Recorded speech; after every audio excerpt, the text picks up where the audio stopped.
adjacent possibilities. Interesting one to start with, but I think the key word of this card, or the principle behind it, is choices.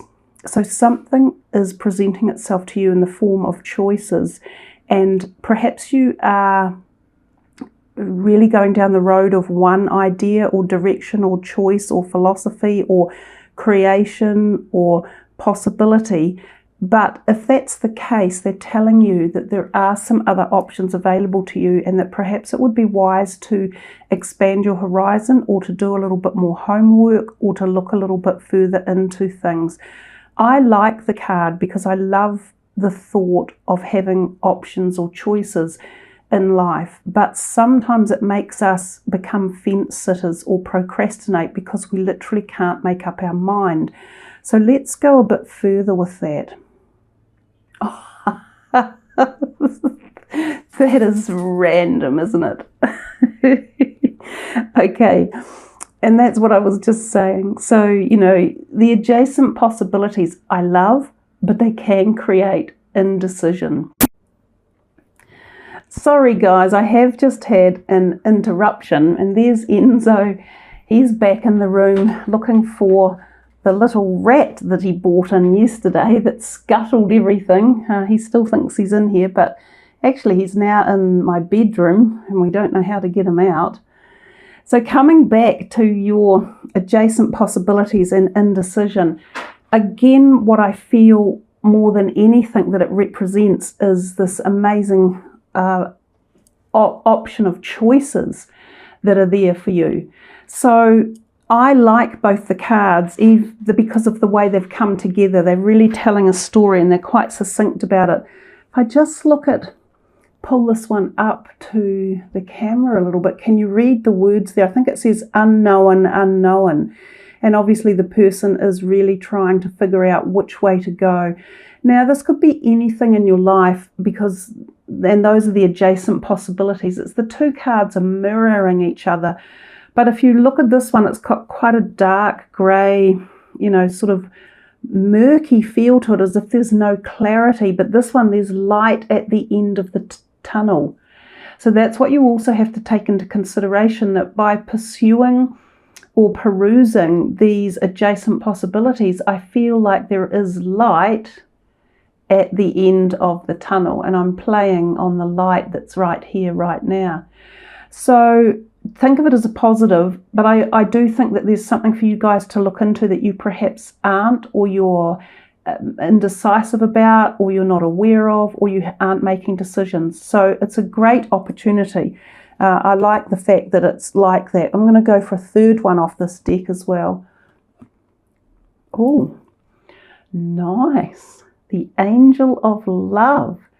That's the first time she's come out in a long time, actually. And I mean, I use these cards a lot because they're so like a tarot, but they give a little bit of variety. And I'm sorry about the sun there. I've done all I can to remove the glare, but there's a little bit of sun shining. And to be honest, the sun is like the energy of love anyhow. But the Angel of Love could be representative for some of you about this indecision or adjacent possibilities. It might involve love, which could involve relationships, or it could even involve self-love. So if there are adjacent possibilities or light at the end of the tunnel around a relationship, or you don't know which way to go with it or how to deal with it, as I say, extend yourself out, increase your research or your homework. Possibly there might be someone who can support you or help you, a mentor, or even going to some counselling or some guidance, or connecting with yourself at the intuitive level and really feeling into how to make the decisions and get the most out of them, and bring love into the realm, bring love into your reasoning or your rationing, because love helps to resolve all issues, regardless of what they are. So whether it's health, jobs, careers, money, relationships, there's a whole bunch of messages in these three cards, and this one here is so lovely in the end of the three of them. The Angel of Love, as I say, don't forget self-love. It's very important. And there is a sort of a really big energy around the heart there. So if any of you have had heart pain for any reason, and I'm thinking here predominantly of emotional, then allow healing to come in and, give yourself this nurturing love. Look after your heart, look after your emotions and your feelings as well. And if it's not emotional, it could be physical. So look after your physical health too. And if this indecision might be around physical health, you do something about finding which is the right option to go down. Is it surgery or not? Is it a change of diet or not? Is it some sort of new therapy or not? Do something about making decisions, because you're being told quite strongly that this month that would be a really good thing for you. Yeah, and connect with your gut feeling and your intuition. So this card is number 2, which is the High Priestess, of course, and she is very much about esoteric knowledge and wisdom and listening to the cosmic energies and resonating with the higher vibrations of life, like the light frequencies and the higher end vibrational spectrum. And when we do that, we gain insight and awareness and knowledge, and primarily we can use this for ourselves, for our own journey, which helps us to make decisions and find out which way to go if we're stuck on the road. A lot of us forget about our intuition and our gut feeling. This one in particular talks about through the mind. So the door, we've got doors again, you see. The answer to your questions are behind the doors, and when you connect with your mind to the cosmos and the energies, you will find the answers. And there we have the doors again. So there is something for you about opening doors. Doors might be opened for you in the month of May around, as I say, any subject matter here it depends. This is a group reading. So for each of you, it could be a different spectrum. We're talking about emotions, relationships, money, health, work, career, ideas, business, esoteric belief systems, all sorts of different things coming in. Intuition can also represent, or this card here, the High Priestess, can represent new love and people being attracted to you in particular. So the angel of love, along with this one here, could be tied up in some sort of parcel of romance or activation of like a chemical initiation between two people, like a chemical attraction of physicality and interest. It's also a card that can be about conception, pregnancies, conception of new ideas as well. Also learning new things at a great level. So some of you could be doing learning, whether it be sitting exams or uplifting a new mode of understanding or knowledge, or some of you may be learning more about the esoteric realm and connecting in that way as well. So we'll put her down there. Take another one from here. What's it going to be? Rest and rejuvenate in number 4. And this one again actually quite often has the subtle connection of romance behind it, like going away with a particular person on a small break and really connecting with them in harmony, but at the physical level. So there's sort of like an intimacy that is shared when this card is present, and it can also be about conception and fertility. So we have 2 cards in a row that are passing off a very similar message. So some of you may be involved in conception of something. It may not be a pregnancy. It could be an idea or a new business or a new route that you're taking. For others, it might be a new connection with a person, whether it's a brand new relationship or whether it's the healing of an old relationship and bringing it back into a higher vibration again, if it's been going off the rails per se. Also, this card does talk about most definitely resting and taking some time out and nurturing yourself again and looking after your body. So sometimes when this card is around, it can indicate a possible like an operation, sometimes a scheduled operation. emotional withdrawal, which is the Eight of Cups. And this is kind of what this person here is doing, rest and rejuvenate. Both of these in this particular deck of cards are taking time out from life. I'm trying to get out of the sunlight for you, but it's really hard. So I'll make it so that the sun's shining on his mind. But they're taking the time out to meditate and contemplate, to resolve issues or get a clearer thought pattern, to have more information to work on, to sort out a problem so that they can move out of indecision and find the adjacent possibilities. So we're still on this, and it seems as though this one here, which is the Eight of Cups, could be talking about the fact that there is something you're leaving behind, or you're wanting to move away from, or you feel has been unbalanced, as if there's not enough balance in something. And it is emotional. It can often be around relationships, or it can be that it has affected you at the emotional level. Ace of Pentacles, really nice card to draw. The aces don't come out that often, so that's a nice one to receive. It's about the possibility of something new and productive coming your way around a financial sector. So this could mean a pay rise or a job increase or something about money coming in. And now it could still be at the idea stage. So this could be contracts formed or letters written to people suggesting about an idea or a project that someone could say yes to, that in time could bring you this extra money or awareness or job or gratitude or promotion or something along those lines. Sometimes it literally does mean some of you will come into money, a small windfall one way or another, or a pay rise, or you may have applied for a job and it could be that it is paying more than you currently earn. But that's a great opportunity for your finances and career sector. Back again here with this kind of, the Nine of Swords is taking us right back down this whole indecision. That's how we feel when we are in a state of indecision. We feel tied up. We feel like we can't clearly see. Our mind talk disturbs us because it keeps saying, oh, don't do that. No, you're doing the wrong thing. Or take the other opportunity. Or no, you shouldn't do that.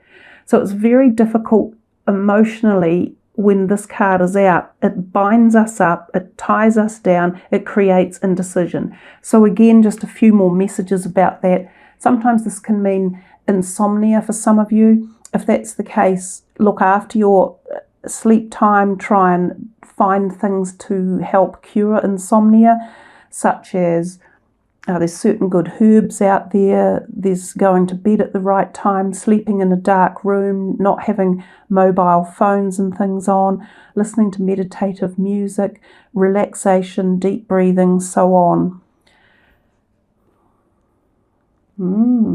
Nice. The Lovers has come out a little bit actually. Now the Lovers often represents choice, because it's a card where sometimes it can be insinuated that three people can be involved. So this card can turn up when there's an affair and someone is in the triangle and they have to make a decision. Should I, shouldn't I? Is this the right person? They're already with someone else, or I'm already with someone else. So there's a little bit of that can go on when the Lovers comes out. That's why it's often called the decision maker. And this is where your indecision could be coming from. It may be related to emotions. And I've said this right from the get-go.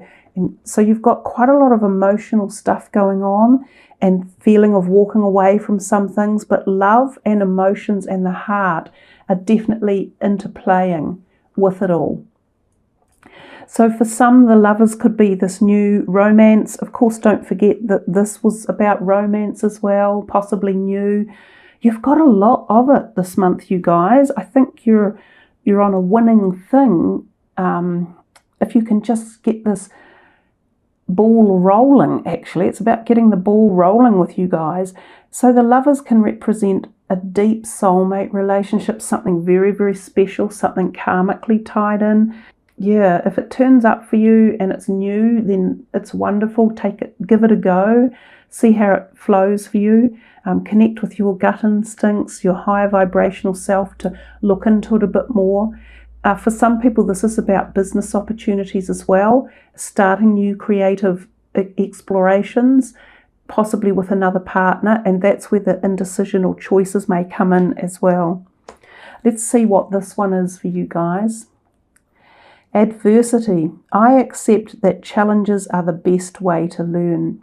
Now, it's interesting, so far for the readings, these soul journey cards have kind of all been popping up with what you would call slightly adverse cards. So this is the mandala for that one. I always think of that as looking like a lighthouse, but perhaps that's just my thinking. I wonder what you all think it looks like. I might read the words for you, because I think the book is probably a little more succinct than I am. No one ever said life was going to be easy. Obstacles are presented to you so that you may overcome them. Believe that you will, because if you don't believe in yourself, no one else will. Confidence comes to those who have succeeded in conquering adversity, and then the next hurdle won't seem as daunting. Adversity is an opportunity for you to reach out to your soul family. You are not alone in this time of challenge. If you need help, others are waiting to offer assistance. This test may have come into your life to teach you to receive rather than to give. So these are deep cards, as I said, and I think you have to really ponder upon where in your life adversity might be hitting, or where you feel it is, and how you're emotionally dealing with it. But you can hear from the words quite clearly, it's about understanding that you become stronger from any adverse situation you're in, and that it's part of your life path and part of your growth and understanding. We all have to go through the ups and downs and the cycles of life, and I think as we move into these 2020 type era, times have evolved very quickly, and time is speeding by, and it's not just that's not just a catchphrase. Things are moving much quicker than they ever did. So we're seeing much more growth and learning that we're going through as individuals at the soul level. So a lot more is happening to us all, and this is a lot harder to deal with. So we might feel that we're under adversity more often, but if that's the case, there's a reason for it. We must be having to speed up our learning because we've got a hell of a lot to take on board in a short time for whatever reason. A couple more, but then we're done. The 7th chakra, Archangel Uriel. So Uriel comes to us through the crown chakra at the top of her head. She is a beautiful, pleasant, cosmic type of energy, and it's not dissimilar to this energy. Both of these are coming through at the really high end of the mind, activating thoughts and clarity of goals and aspirations. So Uriel can be called upon if you are finding yourself in a place of indecision and wanting to find which one of these adjacent possibilities to take. So remember to call upon some of these angels that turn up in a reading. There might be another one coming, I'll just see. But remember to tune into them, because they really do offer you opportunities of or moments of insight, of awareness or projection or possibilities or outcome. And definitely when we're up here in this type of area, like the 7th chakra, the Sahasrara, you can be illuminated with profound knowledge, wisdom, connection and understanding when we do enough meditation with this type of energy. And you'll be able to find that when you tend to your body and you do a bit of rest and rejuvenation. So one last one. Well, I won't stop there, because storm warning, it can mean a literal storm for some of you. So if any of you are in a physical storm path, just do the logical things and prepare yourself. Check your home. Make sure you have batteries or torches, a bit of food. Keep your place, your house free of like leaves in the drains or anything like that that could cause instant flooding. So just be aware. But if it's not a physical storm warning, it can be an emotional storm. And it can be quite traumatic. And we've kind of seen this, you've had a lot of emotions going on, and I'm getting the feeling it might have to do with relationships with you guys, with this coming and going, the possibility of new love, choices that you're making, this indecision. There's a whole bunch of different things that could create the feeling of a storm in your life.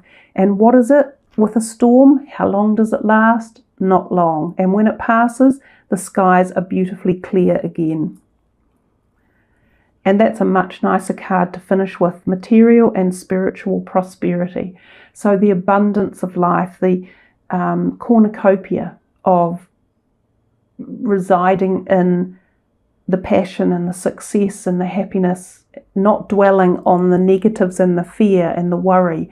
So finding movement in the eternal cycles of life.